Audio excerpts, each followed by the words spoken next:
the Gerontological Society of America, Advancing Innovation in Aging.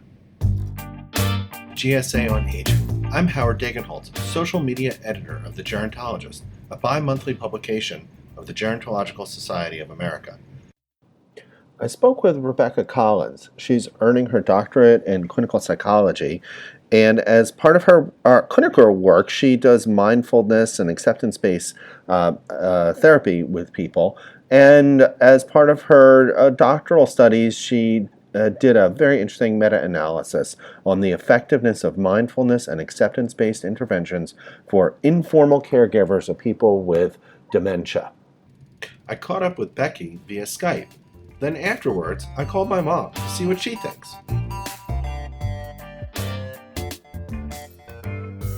I saw your paper in the Gerontologist, and I wanted to ask you about your research. And can you tell me, just to get started, what is mindfulness? Can you explain it for like a lay listener, lay audience? What is mindfulness, and what are the different techniques that go into Sure. mindfulness? Sure. So mindfulness is essentially about awareness and awareness of the present moment.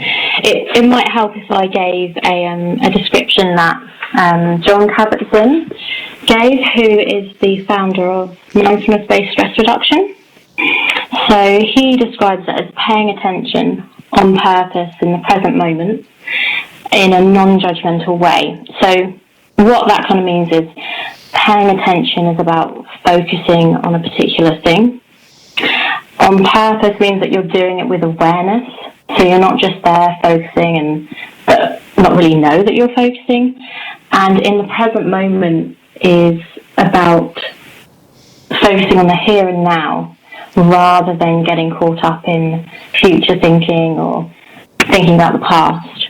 And finally, non-judgmentally it's kind of about noticing any judgments that come into your mind when you're focusing on that particular thing and just parking them and being able to refocus. What got you interested in studying mindfulness?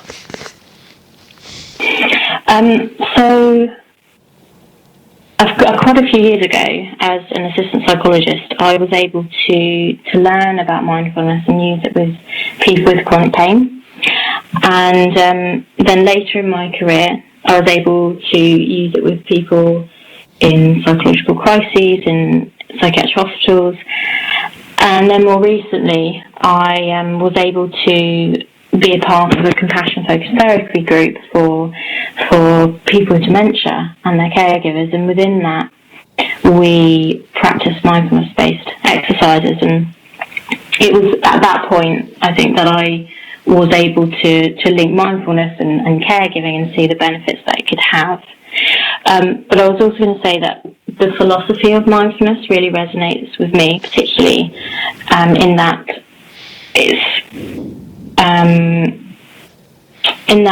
it kind of suggests that all humans will experience pain and suffering at some point in their lives. And if we are able to become aware and make room for that experience, we could be able to move forward. And I think that particularly relates to caregiving for people with dementia, where you're in a situation that is really painful, and that there might be positive things about that situation, but also you know that situation is going to get worse.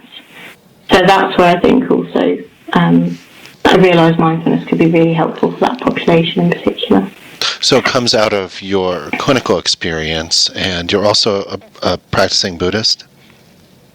Yeah, so every week I go to a Buddhist meditation class, and more recently I've been studying Buddhism, and I think it would be wrong not to say that mindfulness acceptance-based interventions are at least influenced by Buddhist principles and techniques, and again, the Buddhist philosophy is all about how we all are in the same boat and we will all experience suffering and what I said before. So I think I've been able to personally experience benefits of mindfulness as well. Well, I think it's very powerful when our personal experience and practical experience and clinical experience come together to inform a research question. So did you find that rewarding in that regard?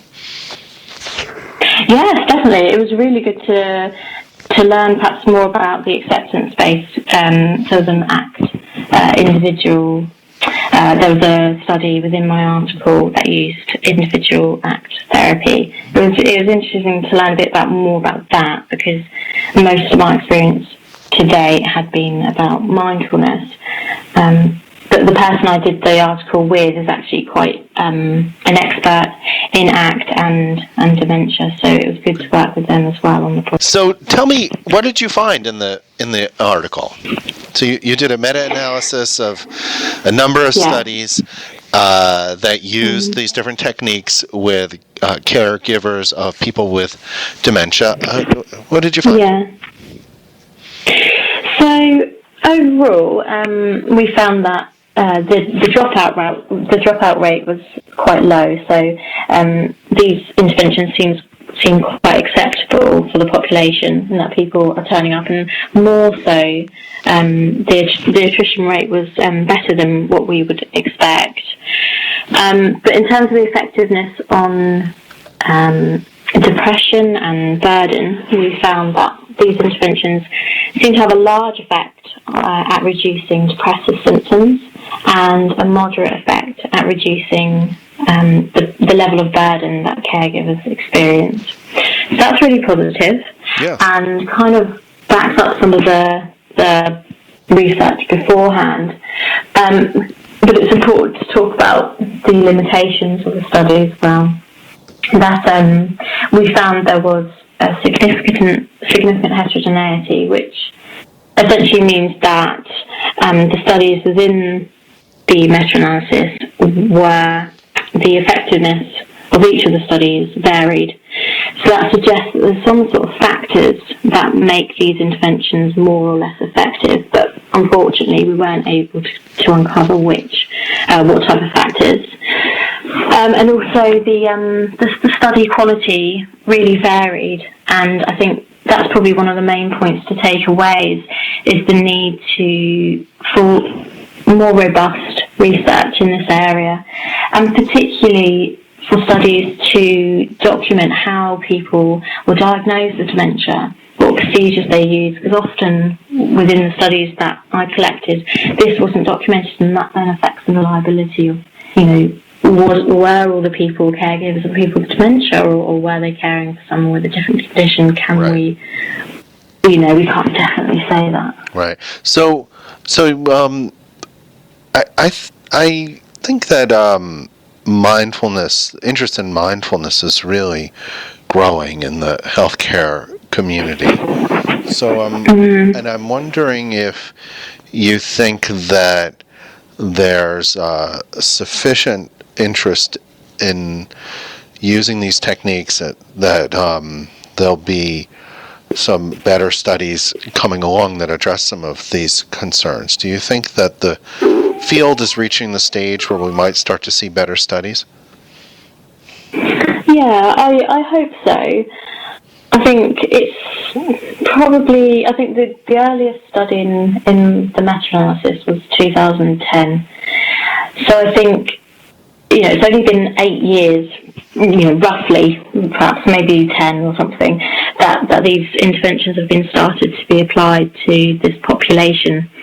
But I think perhaps the next 5 to 10 years, I would imagine that there'll be more and more research coming out, and hopefully more and more sort of randomized control trials, or at least control trials that use these interventions for caregivers of people with dementia.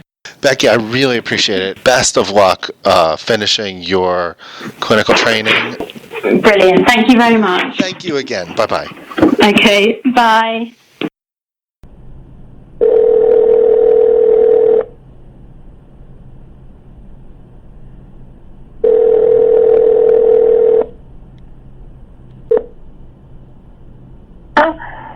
Hey, Mom. Hi, sweetie. What's up? I have a question for you. Sure. Did you ever hear about mindfulness? Yes. What is it? I think it's taking care of yourself by expanding your horizons. I don't know exactly. Did you ever think about like meditation? Did I? Yeah, but then I figured it was a lost cause because every time I tried, something would interfere. A lot of people are using what's called mindfulness meditation to deal with pain, to deal with anxiety and stress. What do you think about that? I think if it works, it's great. What about for you? Would you ever try it? Would I try it? Yeah. It's about being present and emptying your mind of intrusive thoughts and just focusing on something that really clears your mind and that supposedly lets you reduce your stress and be present in the moment. Yeah, mindfulness is very interesting. The only problem is I find that when I try to empty my mind, stuff comes intruding, and it upsets my equilibrium. Well, I think that's what the technique is about. It's how to address that, how to keep intrusive thoughts from coming in. Mm-hmm. I think that's kind of the core of the idea, right? Oh, yeah. But, those little SLBs keep scratching away. All right. Take it easy. All right, sweetheart. Have a good day. Love you. Love you. Bye-bye. Bye-bye.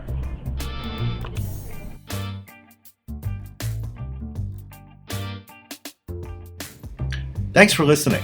To learn more about The Gerontologist and to read its latest articles, visit the journal website at geron.org.